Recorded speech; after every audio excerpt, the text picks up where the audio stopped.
fës ci actualité bi bokk na ci tamit également li nga xamante ni président sàkk na ko keroog ci ndajam ak ministre yi ni ki mercredi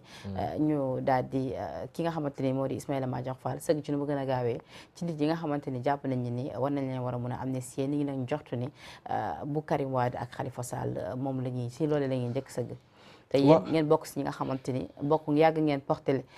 porté boobu combat donc dama ci profité wax nit ñi bu ñu pëtaxlu comme yooyu ngi def Sénégal dafa bëgg lu sotti am borom bu ñu pëtaxlu jël mbiri siif ko foog ni ñoom ñoo ko dox yéen yàgg ngeen ko dox yàgg ngeen ko tamit ñaan yéen société civile bi waaw loolu moom Penda jàpp naa ne sunu combat la je pense que ni nekk na plaidoyer boo xam ni ça fait des années forum du justiciable moom ci liggéey ça fait des années ñoo ngi demander à ce que l'État du Sénégal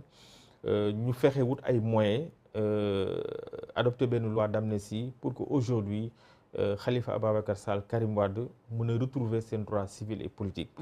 et puis pour vous dire que ni forum du justiciable daf ci yàgg liggéey demoon nañ sax ba def benn contribution wax que ni su boobaa loi bi nii lañ koy tëggee su boobaa loi bi exposé des motifs bi nii lañ koy tëggee loi yi nii lañ koy tëggee donc pour vous dire que ñun on est allé trop loin yemuñu woon rek ne lancer benn appel ne président nañu amnistier Karim ak Khalifa Sall mais dañu bind document dañu bind benn proposition de loi ñun dañ ko bind partagé ko ak presse bi mu nekk proposition de loi boo xam ni dañu ñëw ci exposé des motifs yi ne exposé des motifs su boobaa nii lañ koy bindee ñu def proposition ñëw également ci rédaction articles yi wax loi bi ñaata article la war a mun a comporter donc pour vous dire que ni ñun kon xuus nañ ci mbir moomu alors bu ñu toogee démb ba dégg ni président lors du conseil des ministres joxe na ay instructions jëmale ko ci le ministre de la justice garde des sceaux le professeur Ismaïla Madior Fall ne ko na jël ay mesures yoo xam ni dina mën a permettre Khalifa Ababacar Sall wala Karim Wade ñu mën a retrouver seen droit. yaa ngi doon wax également que ni ginnaaw ba professeur Ismaïla Madior Fall dafa amoon ay chantiers yu mu war a yéegali. tout à fait ni ngi jàpp ni ci bu ni mel war na ko war a mën a donc lii jàpp naa ni bokk na ci chantier yi gën a am solo parce que boo gisee ñu doon plaider à ce que Karim Wade ak Khalifa Sall mën a retrouver seen droits civils et politiques parce que dañu jàpp que ni Penda déjà confiscation droits civils et politiques maanaam nit ki nga xañ ko mu bañ a bokk ci benn élection loolu sanction boobu mënul nekk lu éternel mënoo ne de manière éternelle Khalifa Ababacar Sall Karim Wade dootuñu retrouver seen droits civils et politiques dafa am loolu ça n'existe nulle part nit ki boo koy xañ ak yellefam dafa am ci durée boo xam ni fa la mën a yem donc mënul continuer et je pense que c'était le contexte aujourd'hui pour que ñu mën a leen permettre ñu dikkaat mais également ñun dañuy jàpp que ni il faut que tey ñu décrisper l'espace politique parce que aujourd'hui tey boo seetloo tension bi bari na déjà gis nga assemblée nationale la fa xew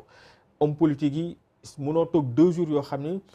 defuñu ay point de presse xasante waxante saagante waxante lu ñaaw réew nag Penda day dem ba day toll fenn foo xam ni dafay jaadu ñu toogaat ñu waxtaan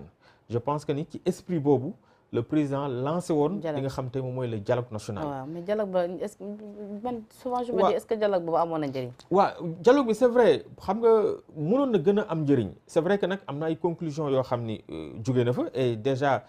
ma koy rappeler ci dialogue bi ma ciy profito di féliciter société civile bi nga xamee ni ñoo nekkoon ci dialogue politique bi ku ci mel ni ñoom Moundiaye Cissé et c'est depuis là-bas ñoom la ñu commencé woon sax di agiter la question pour que Khalifa Ababacar Sall ak Karim Wade mën a retrouver seen droits civils et politiques donc je pense que ni Sénégal foofu la toll tey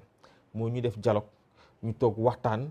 parce que aussi dama koy faral di wax souvent Sénégal benn bopp la kenn mënu ko xar ñaar quoi qu'il en soit ñun ñëpp fi la ñuy nekk. mais amnistie boobu Babacar boo ko bëggee expliquer nit yi pour loolu tey jii nekk daar ci nu mu gën a gaawee laata ñu yegg ci 2024 mën leen permettre bu fekkee am nañu bëgg-bëgg bokk si yooyu jàngoonte ginnaaw ba ku mel ni Karim Wade moom waa PDS xam leen nañu moom mooy doon seen candidat naka lañ ko war a mën a defee ci gaaw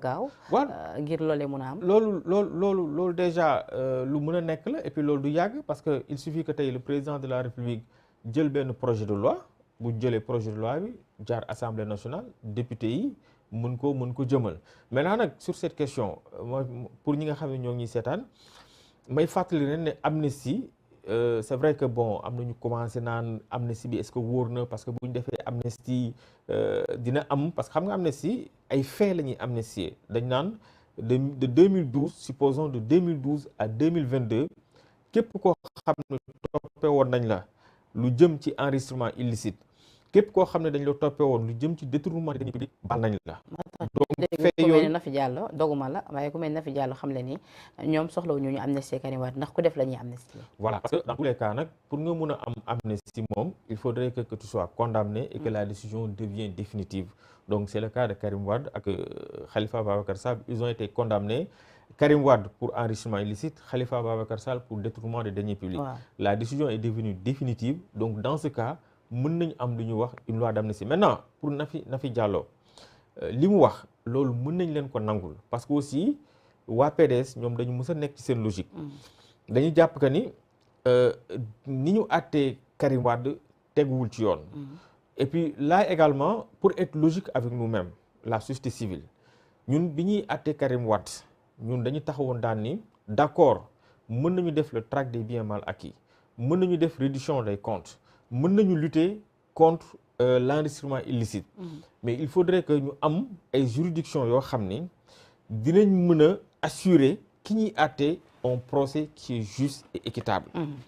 Et c'est dans tous les États c'est comme ça. Alors au niveau de la CREI li ñu doon fustiger à l'époque te moo topp État du Sénégal ba léegi dinaa ci gën a ñëw. dañ ne woon CREI nekkul juridiction boo xam ni mën na assurer un accusé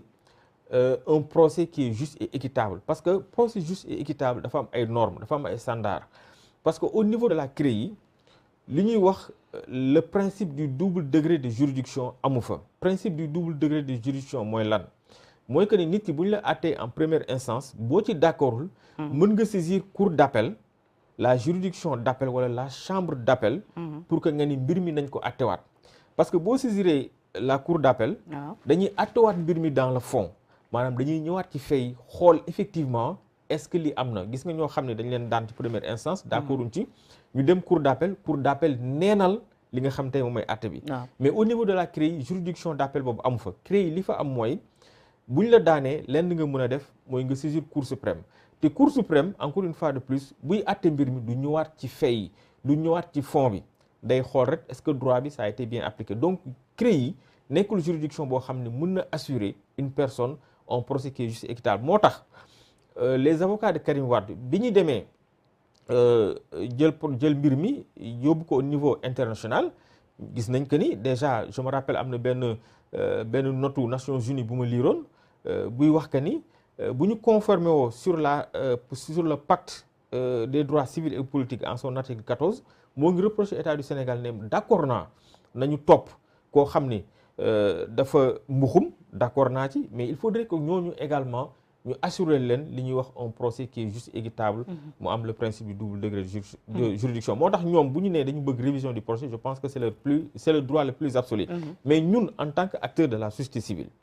li ñu soxal encore une fois de plus mooy échéance électorale yi ñu jëm képp koo xam ni bëgg nga nekk candidat ñu bàyyi la parce que encore une fois de plus suñu constitution principe pour nga mën a principe bi mooy soo bëgg ñu bàyyi ñëpp ñu mën a participer ci li nga xam te mooy élection yi. am na solo mais sànq yaa ngi doon expliquer tamit nit yi naka la ñuy def tey jii ba amnistie bi mun a am ci nu mu gën a gaawee à l'Assemblée nationale. waaw moo tax ma ne la déjà comme l'idée est déjà lancée. Certainement le ministre de la justice. moo ngi xalaat ci ñaari postulat parce que boo xoolee ci communiqué bi président dañu ko une loi d'amnistie wala toute autre solution juridique. Loi d'amnistie wala boog ñu modifier le code électoral en ses articles L29 ak L30 parce que L29 ak L30 moom moo ni képp ku ñu condamné soit temps de peine d'emprisonnement doo mën a inscrire ci liste électorale yi. Donc soit loi d'amnistie mën na nekk projet de loi boo xam ne président moo koy jël. mën na nekk également proposition de loi boo xam ne député yi ñoom ñoo koy initier. bu mu ci mënti doon dafay ñëw au niveau de l'Assemblée nationale. député yi voté ko président mun ko promulguer ñële. ñu mun a retrouver seen droit civil et politique. bu dee nag d'accord uñ ci amnistie bi parce que amnistie bi idée bu ñu joxee. parce que am na ñenn ñoo xam ne déjà ñoo ngi naan non amnistie est-ce que wóor na déjà ñi nga xam ni parce que mun na laaxaale ñeneen. soit moo tax président daan ni amnistie wala une autre solution juridique bi mooy mën nañu tey modifier le code électoral article L29 ak article 30 parce que article L29 ak article 30 ñoom ñooy interdire képp koo xam ne dañ la daan ci nangami atu kaso nga mën a inscrire ci liste électorale te boo nekkul électeur su boobaa doo mën a voter donc ñaari voie moo am techniquement amnistie projet de loi ou proposition de loi bu jaar assemblée nationale wala boog ñu def benn loi modifier code électoral bi article L29 wala article L30 pour que ñoom ñu mën a retrouver seen droit civil et politique. D'accord, mais sur le